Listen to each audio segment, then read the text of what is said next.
Allez. Je m'appelle Véronique Pellet, j'aime les plantes depuis toujours, la nature, la découverte de l'environnement. Et ce que je vous propose aujourd'hui, c'est ma connaissance des plantes sauvages comestibles qui est issue de mon travail sur le terrain, des livres dans ma bibliothèque assez importante et de quelques stages que j'ai fait avec François Couplan.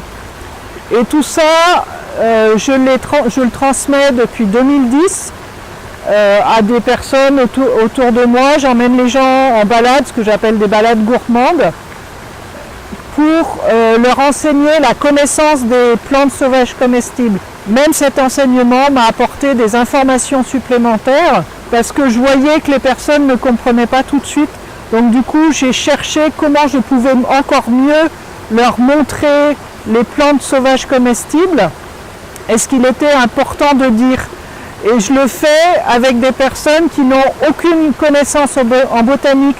C'est important pour moi de pouvoir amener les gens à connaître la nature sans savoir universitaire de base. Mon enseignement, c'est vraiment un enseignement qui est plus populaire, on va dire. Ça s'adresse à tout le monde, mais c'est vraiment issu de la nature, de ce qu'on observe.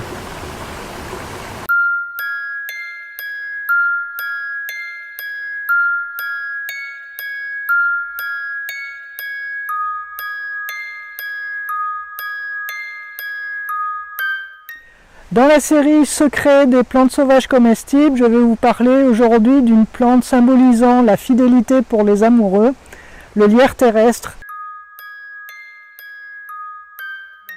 Alors, compagnon des jardins, les vieux jardins, les jardins où on laisse composter les feuilles. C'est une plante qui aime beaucoup l'humus et donc qui a besoin de cette nourriture pour s'installer.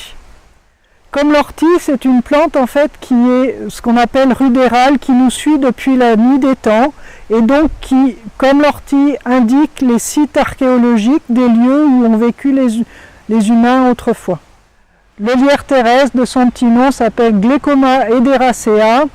Glechoma vient du grec glucus, qui veut dire doux. C'est une plante qui apporte de la douceur et qui a aussi une saveur très intéressante, mais je vous en reparlerai tout à l'heure. Pour reconnaître cette plante, c'est une liane qui est donc dans les herbes de jardin et qui rampe, d'où son nom lierre terrestre, qui a une tige carrée, des feuilles soit en forme de cœur, soit comme celle-ci en forme de rein, c'est-à-dire il y en a une qui a une pointe ou l'autre qui n'a pas de pointe, et festonnée sur le bord. Quand on va apprendre à la reconnaître, on va froisser cette plante et la sentir. C'est une plante qui a un parfum très particulier, qui est un peu compliqué à expliquer, parce qu'il est multiple. Donc il y a un parfum de lavande, parfum de noisette, un parfum de menthe et un parfum de citron. Et ces quatre parfums en fait sont mélangés et créent un parfum très particulier qui lui est complètement unique, même s'il évolue tout au courant de l'année. C'est une plante qu'on peut récolter même en hiver, et le parfum qu'elle aura l'été, au printemps ou en hiver n'a rien à voir. Par contre, ce parfum particulier, vous le reconnaîtrez entre tous une fois que vous aurez appris à le reconnaître. Donc c'est une plante qui a des fleurs violines, qui se dressent au printemps et qui sont en forme de tube. On peut aussi voir, quand on va avec une loupe par exemple de botaniste ou autre, 4 étamines. Vous savez, ce sont les petites barres poudrées qui se posent sur le dos des abeilles ou des autres insectes qui viennent polliniser la plante. Bon, ben ça c'est un critère important pour reconnaître le lierre terrestre. Depuis le Moyen-Âge, le lierre terrestre qui pousse en grande quantité, si on laisse le loisir, en fait servait à aromatiser la bière. Elle servait à l'aromatiser mais aussi à la conserver. Donc le lierre terrestre apporte cette saveur douce et aromatique à la bière, donc beaucoup moins amère que la bière faite avec le houblon comme elle est faite aujourd'hui. On en faisait aussi des tisanes pour la toux et du sirop rafraîchissant l'été et pareil, toujours aromatique, puisque vous verrez quand vous la découvrirez ce parfum vraiment particulier.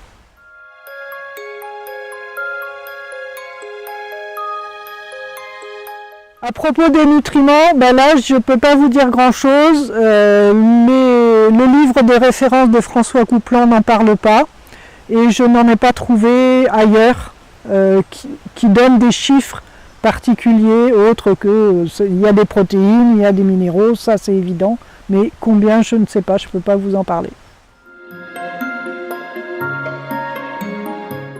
Donc pour la recette, en fait, je vais vous proposer plusieurs recettes. Donc, parce que c'est une plante en fait qui se marie avec beaucoup de saveurs, donc on peut la faire de l'entrée au dessert et même en boisson. Donc en entrée, j'aime bien l'utiliser avec un fromage frais, quelques feuilles ciselées. En boisson, il y a l'apéritif apéritif minute avec le lierre terrestre, ou alors en dessert, j'aime bien faire la crème anglaise au lierre terrestre. Donc dans la description de la vidéo ou sur le site, je vous mettrai une recette.